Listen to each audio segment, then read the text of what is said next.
Plus, get up to thousands of dollars more for your trade. Get started now online at Koons.com. Good morning, America. New overnight state of emergency. Hermine's fierce winds pounding the coast. The watches and warnings from Virginia to southern New England. The dangerous storm surge and rip currents. The deadly tractor trailer accident and a tornado tearing through this campground. Who's in the danger zone now? We've got team coverage this morning. Seeking support, Donald Trump's first visit to a black church. Those who seek office do not do enough to step into the community and learn what is going on. His promise to make America prosperous for everyone. Will it be enough to sway African-American voters?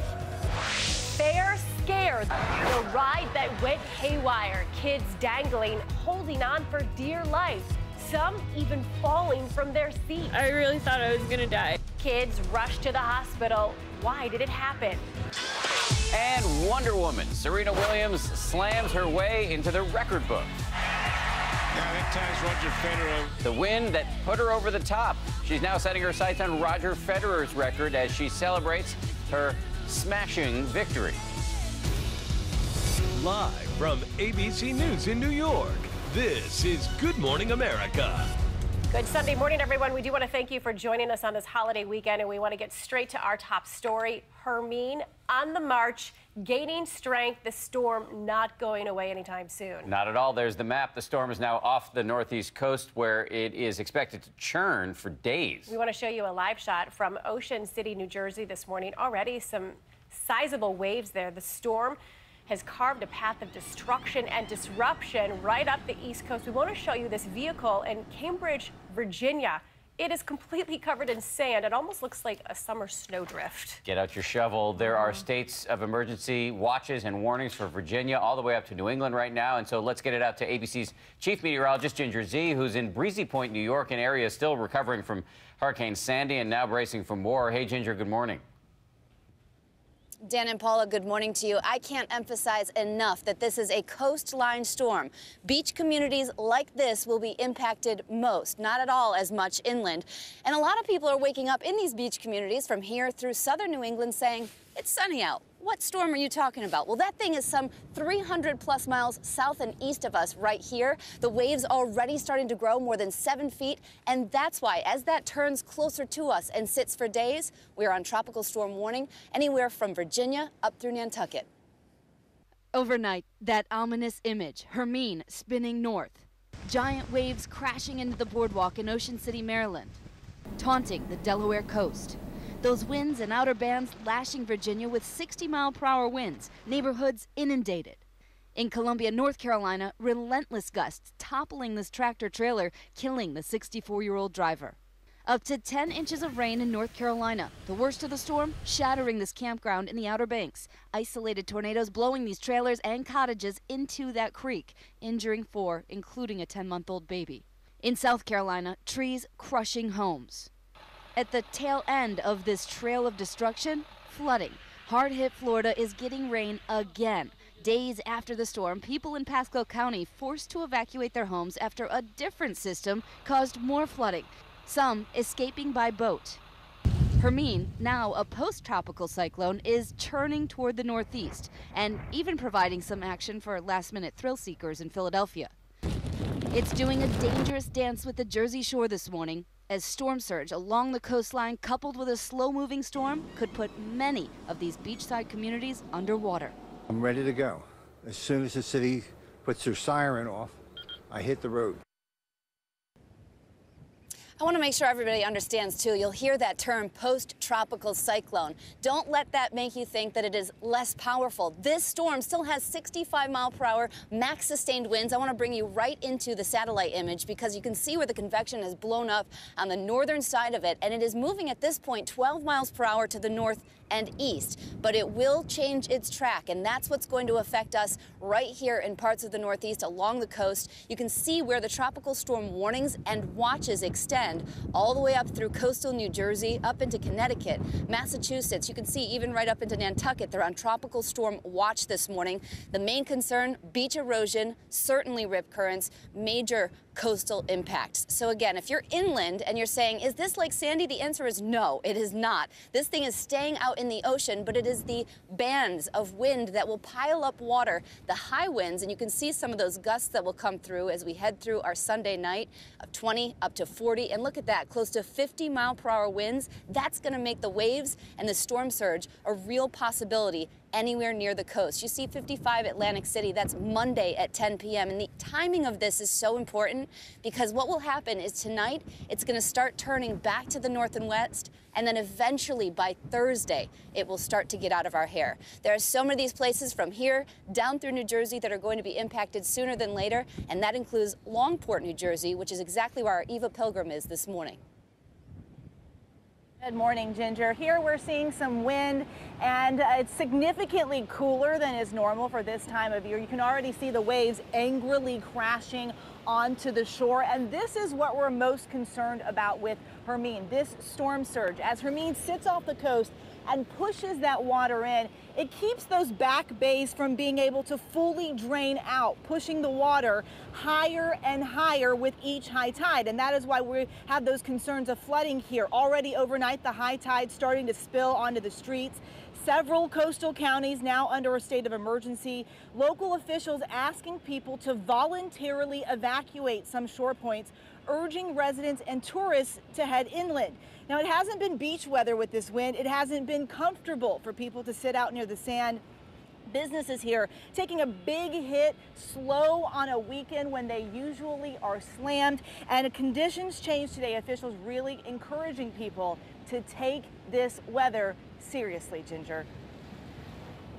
It's exactly right, Eva. Even though it looks that way, it'll go from uncomfortable to downright dangerous for some. And that's why we want everybody to really focus in on this storm and the timing. Again, things are going to deteriorate later tonight through tomorrow and then stick around for parts of southern New England, Paula and Dan, all the way through Wednesday. So this is a storm we're going to be dealing with for a very long time, and it's been 2 weeks that we've been following this thing already. I'll have a lot more coming up in weather as far as how big waves get. A lot of people looking at that, and also what we can look for in the way of rainfall. I'll give you a little tease. It's not as much as you might think. Thank you, Ginger. Great to have you with us on the weekends yet again, and we'll have more on the storm later in the show and all day long on abcnews.com.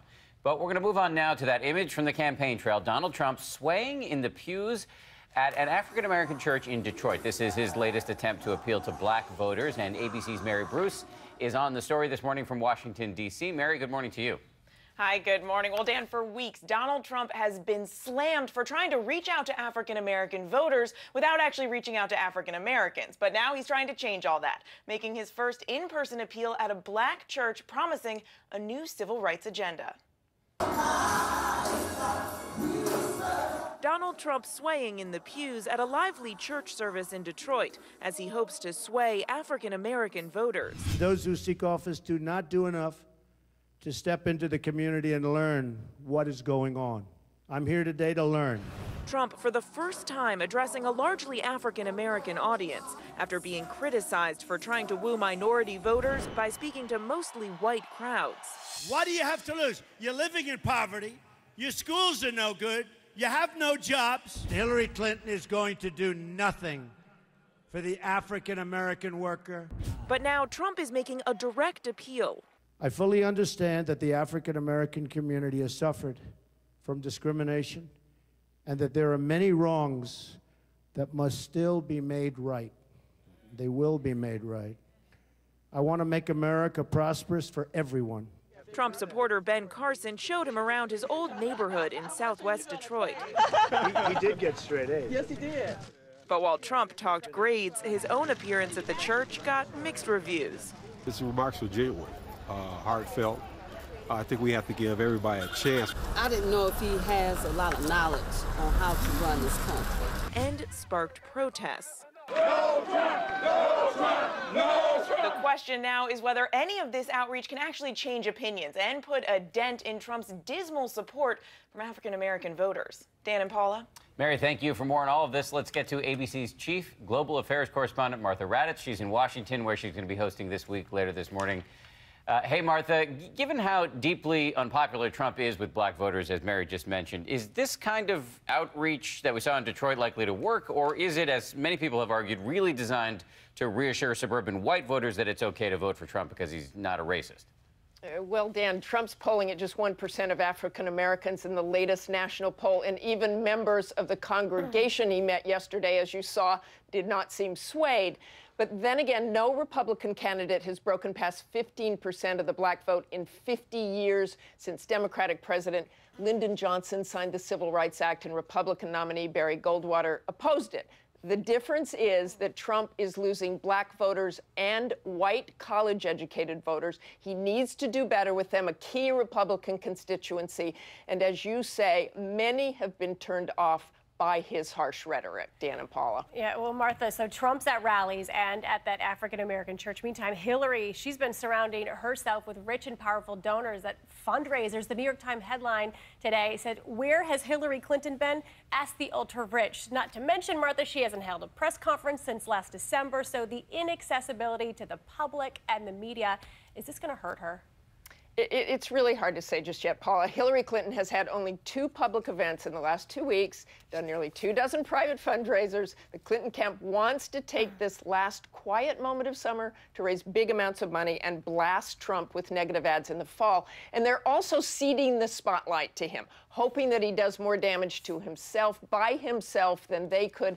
But as you say, the pressure is growing on Clinton to be more forthcoming, more accessible, especially after the constant news on emails and the Clinton Foundation. Martha, thank you. And want to remind everybody, Martha's got a big show this morning. She's going to go one-on-one with Democratic VP nominee Tim Kaine, as well as Donald Trump's campaign manager, Kellyanne Conway. And Martha wants to know what questions you have. Tweet her at Martha Raddatz. This week, coming up later this morning, right here on ABC. Looking forward to that show. And we want to move now to a frightening scene at a Tennessee fair.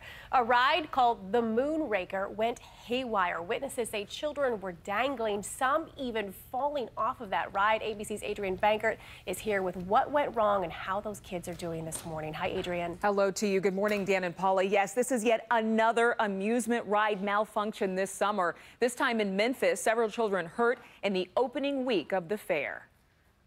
This morning, several children injured after an accident at a Memphis fairground. The festival turning into a scene of panic. This ride at the Delta Fair malfunctioning, the safety bar releasing before the giant spinning disc had reached the ground. The ride operator panicked and hit a button that released the safety bars before the ride was actually in the cradle. Parents saying they watched in terror, their kids dangling, gripping the rails, some falling from their seats. I really thought I was gonna die because the height, it was so high and I couldn't hold on. What was going through my mind is I'm not gonna die today. Half a dozen children were rushed to the hospital. That ride, the Moonraker, now shut down. We're going to bring in an independent ride operator to check the ride out one more time. This father says his 16-year-old daughter, Faith, suffered a broken wrist and neck injury, landing her in this hospital bed. I've still got one in there that's in real bad shape. Before the Midway opened a few days ago, another ride at the Delta Fair had to be dismantled after 2 workers were shocked during installation. And one of 2 adults treated at the hospital was the ride's operator, suffering from anxiety. All of those injured are recovering, and at least one safety official is looking into why the operator is able to release the safety restraints while the ride is still moving. Dan and Paula. Yeah, that's something they really have to look into. Shouldn't have happened. Thank you, Adrienne. No problem. So let's send things over to Ron for the rest of the day. We didn't Dramatic pause. We didn't know who was supposed to say that. Anyway, Ron, what's going on? Awkward moment. Good morning to both of you, Paula and Dan. Good morning, everyone. We begin with a jailhouse shooting in Fresno, California, that left 2 veteran corrections officers critically wounded. Police say a convicted rapist, Tom Vang, who was out on parole, went into the jail and started acting erratically. One of the officers confronted him, and Wang Bang then opened fire, hitting her and another corrections officer. Vang was wounded. He is now being charged with attempted murder and gun possession. And 15 children and an adult had to be rescued from the waters of San Francisco Bay after their boat capsized near the Golden Gate Bridge. The children, all part of the Sea Scouts youth group, the Coast Guard reporting that some of them suffered cuts and bruises, but no, thankfully, major injuries. And this morning, Pope Francis is leading the Vatican ceremony to canonize Mother Teresa in front of tens of thousands of pilgrims gathered in St. Peter's Square. With the canonization, Mother Teresa, a Nobel Peace Prize winner, officially becomes a saint. Saint Teresa of Calcutta is best known for her work with the poor. She died 19 years ago tomorrow at the age of 87. And authorities in Minnesota confirming that after almost 3 decades, they have found the remains of 11-year-old Jacob Wetterling. The boy was abducted on a rural road near his home back in 1989 while on a bike ride. Police say a man who has spent the last year in prison awaiting trial on child pornography charges led them to his remains. And the search for those 2 missing American hikers in the Himalayas has now been called off. Saturday, 2 helicopters flew over the area where the hikers were believed to be, but found no sign of them. The family saying that given how much time has now passed and the harsh conditions there, it was time to call off the search. The pair left on a 3-day hike. That was back on August 21st. And finally, an amazing rescue at Mount Hutt, a ski area in New Zealand. You're going to see an 11-year-old boy there dangling from the chairlift. He's about 33 feet above the ground. Can you see him there? There he is. Nice. He's about 10 meters above the ground, by the way, if you want to convert to metric. His father and uncle clinging to him while people on the row of ground set up a safety pad. Then they let him go intentionally, the boy landing safely in that pad, everyone on the ground cheering while that happened. The boy is just fine. In fact, he skied away. Oh, how's really? that for He landed safely, got on his skis, and skied off. How do people end up hanging off of the ski lift? Well, the safety bar did not go all the way down, and he kind of wiggled out, and his father and uncle were able to hang on to him. And when they rehydrated him later, did they do that in gallons or liters? Was it in liters? Okay. And what time was it It's in about Guam? a little less than 4 liters to a gallon. What time was it in Guam when that happened, by the way? It was tomorrow. Okay. That I can tell you. Do you want me to talk now, or should you talk? I think you should take this one. The filibuster is over? Yeah, the filibuster is over. Well played, Mr. Claiborne. Ginger, do you miss being with us on the weekends? Yes. This kind of freewheeling. I was just gonna say that I miss that so much. Oh my goodness, Uncle Ron and his details. Me too, Sarah. Oh. Talk about details. I do miss that you was guys, a detailed weather report. That's true. Let me go ahead and come back on a non-day like this, all right? So let me go ahead and talk about this storm because it is very important that we get to this. Again, I can't emphasize enough, this is for a beach community storm. This is a coastal storm. You may be just a couple miles inland and never see a drop of rain. Let's go ahead and look through this. This is one of our computer models that'll take you through. You can see the wind and waves piling up, but that was the rain there and just making it into parts of New England. So Nantucket gets some rain by Monday night, certainly back into parts of Massachusetts.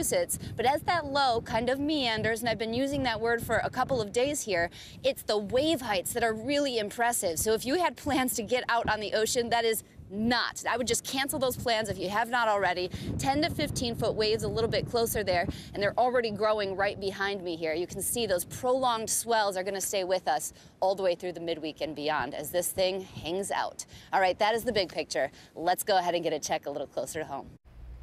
Well, here's a look at Hermine's forecasted track over the next couple of days, likely to strengthen into a hurricane as we head into late tonight and into early Monday. Impacts still felt at the coast, and that will include rough surf, also some gusty winds. As we take a look at our extended forecast, some clouds and sun on Monday for the D.C. metro area, temperatures in the 80s. Then things will be heating up into the later half of the week. Chance for a few thunderstorms popping in on Friday afternoon.